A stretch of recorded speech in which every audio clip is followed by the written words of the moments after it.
जय गुरु जी। शुक्राना गुरु जी। ओम नमः शिवाय। शिवजी सदा सहाय। ओम नमः शिवाय। गुरु जी सदा सहाय। श्री शिव पुराण महात्म अध्याय 4।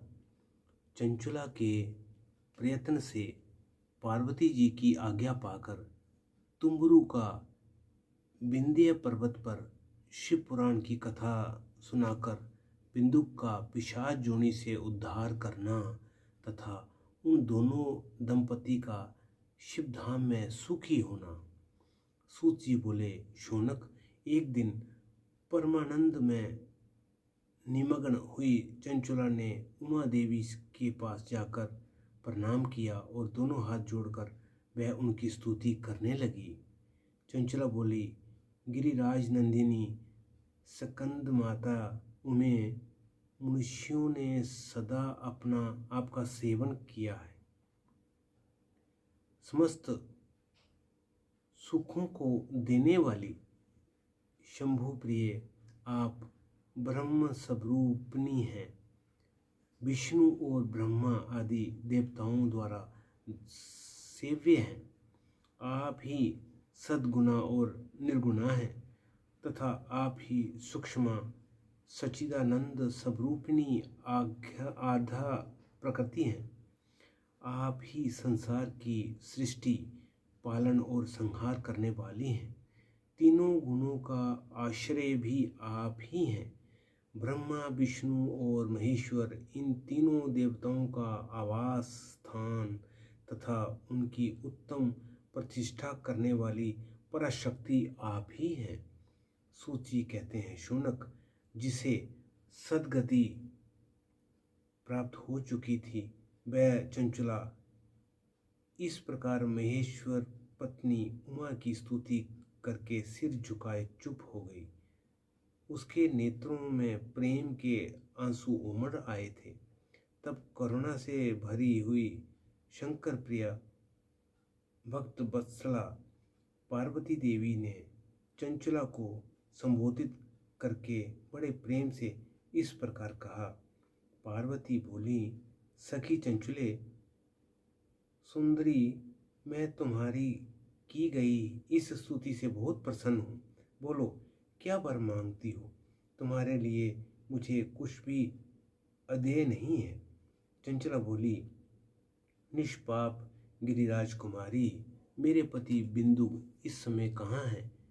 उनकी कैसी गति हुई है ये मैं नहीं जानती। कल्याणमयी दीन वत्सले, मैं अपने उन पति देव से जिस प्रकार संयुक्त हो सकूं वैसा ही उपाय कीजिए। महेश्वरी महादेवी, मेरे पति एक शूद्र जातीय वेश्या के प्रति आसक्त थे और पाप में ही डूबे रहते थे। उनकी मृत्यु मुझसे पहले ही हो गई थी। न जाने मैं किस गति को प्राप्त हुए। गिरिजा बोली, बेटी, तुम्हारा बिंदुक नाम वाला पति बड़ा पापी था। उसका अंतकरण बड़ा ही दूषित था। वेश्या का उपभोग करने वाला वह महामूढ़ मरने के बाद नरक में पड़ा। अग्नि वर्षों तक नरक में नाना प्रकार के दुख भोग कर वह पापात्मा अपने शेष पाप को भोगने के लिए विषय पर्वत पर पिशाच हुआ है। इस समय वह पिशाच अवस्था में ही है और नाना प्रकार के क्लेश उठा रहा है। वह दुष्ट वहीं वायु पीकर रहता है और सदा सब प्रकार के कष्ट सहता है। सूची कहते हैं, शौनक, गौरी देवी की ये बात सुनकर उत्तम व्रत का पालन करने वाली चंचला उस समय पति के महान दुख से दुखी हो गई। फिर मन को स्थिर करके उस ब्राह्मण पत्नी ने व्यथित हृदय से महेश्वरी को प्रणाम करके पुनः पूछा। चंचला बोली, महेश्वरी महादेवी, मुझ पर कृपा कीजिए और दूषित कर्म करने वाले मेरे उस दुष्ट पति का अब उद्धार कर दीजिए। देवी, कुत्सित बुद्धि वाले मेरे उस पापात्मा पति को किस उपाय से उत्तम गति प्राप्त हो सकती है, वह शीघ्र बताइए। आपको नमस्कार है। पार्वती ने कहा, तुम्हारा पति यदि शिव पुराण की पुण्यमयी उत्तम कथा सुने तो सारी दुर्गति को पार करके वह उत्तम गति का भागी हो सकता है। अमृत के समान मधुर अक्षरों से युक्त गौरी देवी का ये वचन आदरपूर्वक सुनकर चंचला ने हाथ जोड़ मस्तक झुकाकर उन्हें बारंबार प्रणाम किया और अपने पति के समस्त पापों की शुद्धि तथा उत्तम गति की प्राप्ति के लिए पार्वती देवी से ये प्रार्थना की कि मेरे पति को शिव पुराण सुनाने की व्यवस्था होनी चाहिए। उस ब्राह्मण पत्नी के बारंबार प्रार्थना करने पर शिवप्रिया गौरी देवी को बड़ी दया आई। उन वत्सला महेश्वरी गिरिराज कुमारी ने भगवान शिव की उत्तम कीर्ति का गान करने वाले गंधर्वराज तुम्बरु को बुलाकर उनसे प्रशंसापूर्वक इस प्रकार कहा, तुम्बरो, तुम्हारी भगवान शिव में प्रीति है। तुम मेरे मन की बातों को जानकर मेरे अभीष्ट कार्यों को सिद्ध करने वाले हो। इसलिए मैं तुमसे एक बात कहती हूँ, तुम्हारा कल्याण हो। तुम मेरी इस सखी के साथ शीघ्र ही विंध्य पर्वत पर जाओ। वहाँ एक महाघोर और भयंकर पिशाच रहता है। उसका वृतांत तुम आरंभ से ही सुनो। मैं तुमसे प्रशंसापूर्वक सब कुछ बताती हूँ। पूर्व जन्म में वह पिशाच बिंदु नामक ब्राह्मण था, मेरी इस सखी चंचला का पति था, परंतु वह दुष्ट वेश्यागामी हो गया। स्नान संध्या आदि नित्य कर्म छोड़कर अपवित्र रहने लगा। क्रोध के कारण उसकी बुद्धि पर मूढ़ता छा गई थी। वह कर्तव्य का विवेक नहीं कर पाया था। अवक्षण सज्जनों से द्वेष और दूषित वस्तुओं का दान लेना, यही उसका स्वाभाविक कर्म बन गया था। वह अस्त्र शस्त्र लेकर हिंसा करता, बाएं हाथ से खाता, दीनों को सताता और क्रूरतापूर्वक पराये घरों में आग लगा देता था। चंडालों से प्रेम करता और प्रतिदिन वेश्यों के संपर्क में रहता था। बड़ा दुष्ट था। वह पापी अपनी पत्नी का परित्याग करके दुष्टों के संग में ही आनंद मानता था। वह मृत्यु पर नए दुराचार में ही फंसा रहा। फिर अंतकाल आने पर उसकी मृत्यु हो गई। वह पापियों के भोग स्थान घोर यमपुर में गया और वहाँ बहुत से नरकों का उपभोग करके वह दुष्टात्मा जीव इस समय विंध्य पर्वत पर पिशाच बना हुआ है। वहीं वह दुष्ट पिशाच अपने पापों का भोग रहा है।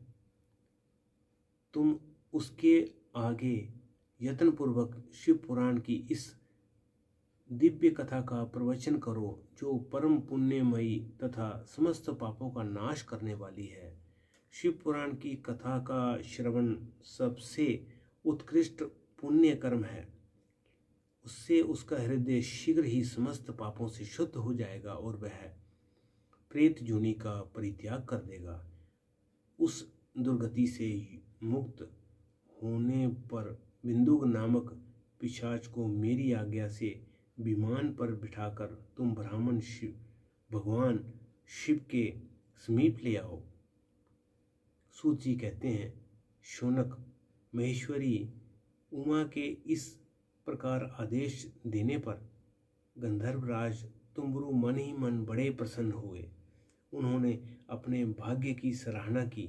तत्पश्चात उस पिशाच की सती साध्वी पत्नी चंचला के साथ विमान पर बैठकर नारद के प्रिय मित्र तुम्बरु वेग पूर्वक विंध्याचल पर्वत पर गए। जहाँ वह पिशाच रहता था। वहाँ उन्होंने उस पिशाच को देखा।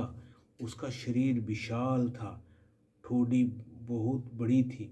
वह कभी हंसता, कभी रोता और कभी उछलता था।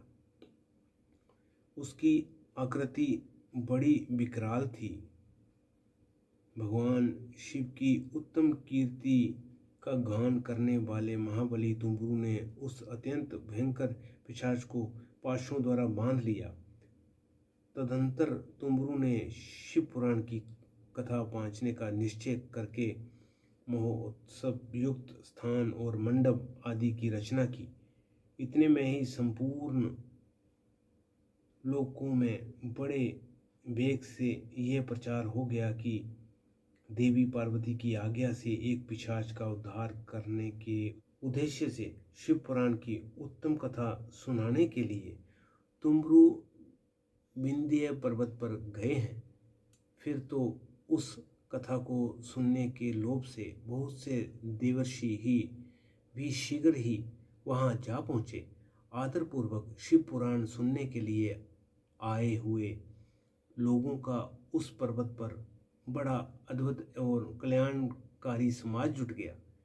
फिर तुम्बरु ने उस पिशाच को पाशों से बांधकर आसन पर बिठाया और हाथ में बीना लेकर गौरी पति की कथा का गान आरंभ किया। पहली अर्थात विद्वेश्वर संहिता से लेकर 7वीं वायु संहिता तक महात्म्य सहित शिव पुराण की कथा का उन्होंने स्पष्ट वर्णन किया। 7 संहिताओं सहित शिव पुराण का आदरपूर्वक श्रवण करके वे सभी श्रोता पूर्णतः कृतार्थ हो गए।